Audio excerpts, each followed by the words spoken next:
Bonjour à toutes et à tous. Je vais vous expliquer ce qu'on appelle les variations des fonctions, ainsi que ce que sont les maximums ou les minimums.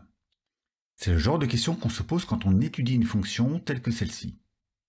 Ce qu'on cherche à savoir, c'est quelles sont les variations de cette fonction sur cet intervalle.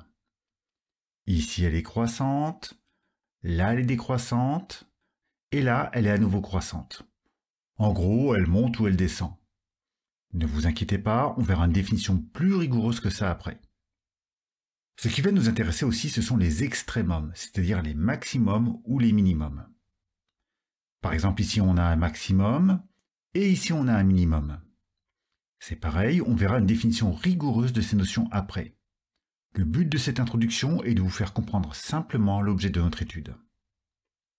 À noter que, comme d'habitude, on travaille toujours sur un intervalle de valeur de x donné. Ce que je veux dire, c'est que le maximum qu'on a ici ne serait peut-être plus le maximum si on élargissait l'intervalle sur la droite. Et de même, notre minimum ne serait peut-être plus le minimum de la fonction si on prenait des valeurs de x plus petites. Voilà pour cette introduction. Maintenant, on va essayer de définir précisément et rigoureusement cette notion de fonction croissante ou décroissante. On considère une fonction définie sur un intervalle noté i. La fonction f est croissante sur cet intervalle si, pour n'importe quel nombre a et b de cet intervalle, on a... Attendez, je vais vous faire un schéma plutôt que d'écrire directement la définition. Voici une fonction croissante.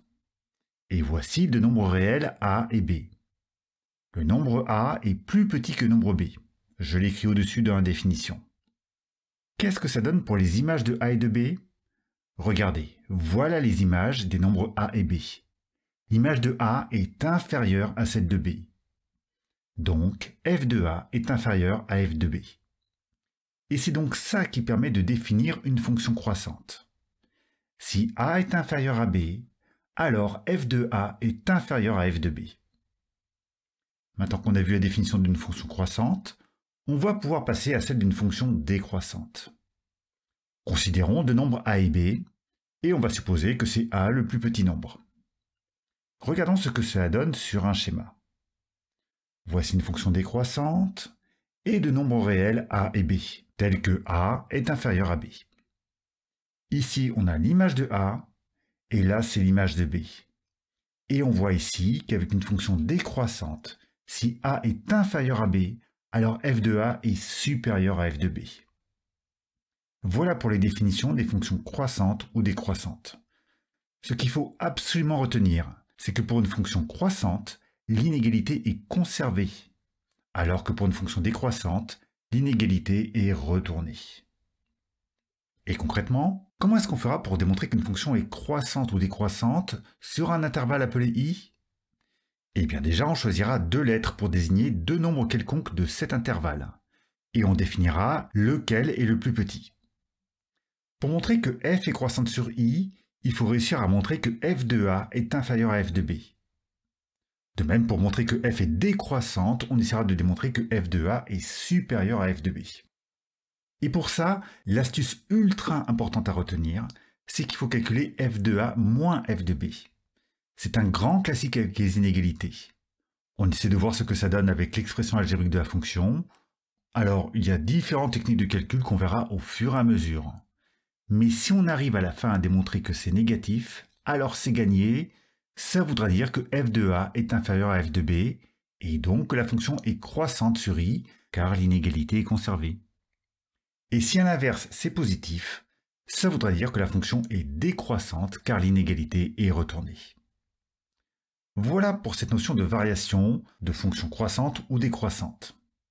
J'aurai une dernière remarque à vous faire à la fin, mais je vais d'abord vous définir rapidement ce qu'on appelle un maximum ou un minimum. Regardez, on va faire un schéma. J'ai représenté une fonction f définie sur un intervalle i. Voici le maximum de la fonction sur l'intervalle. Ça veut dire que si on prend n'importe quel nombre x dans cet intervalle, son image sera inférieure à m. Autrement dit, pour tout réel x de l'intervalle i, f de x est inférieur ou égal à m. Pour le minimum, c'est le même genre de définition. Sur le schéma, le minimum est ici. Et si on prend n'importe quel nombre x, son image est supérieure à petit m. La définition est donc que pour tout réel x de l'intervalle i, f de x est supérieur ou égal à petit m. Et pour finir, je vais vous expliquer pourquoi on insiste tant que ça sur la notion d'intervalle. Regardez sur ce schéma, vous allez comprendre. Si vous voyez simplement ces deux points d'une représentation graphique, il est fort probable que vous penserez que cette fonction est croissante. Sauf que si je vous montre la représentation graphique de la fonction, on ne peut plus dire qu'elle est croissante. Cette fonction, c'est la fonction inverse, c'est-à-dire que l'image de x est 1 sur x. On en reparlera en détail plus tard, mais sachez que cette fonction n'est pas définie pour x égale 0. Bah oui, on ne peut pas diviser par 0.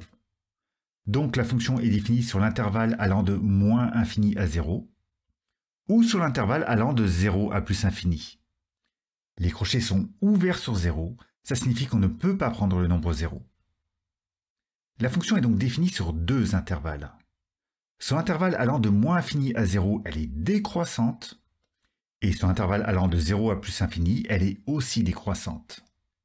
Et encore une fois, je ferai une vidéo spécifique à cette fonction pour expliquer et démontrer tout ça. Mais comme vous le voyez, cette fonction n'est absolument pas croissante. Et si on ne prend pas la précaution de prendre deux nombres dans le même intervalle, il y a de fortes chances qu'on fasse une belle erreur. Voilà pour cette vidéo qui vous apporte des notions très importantes dont on reparlera très souvent.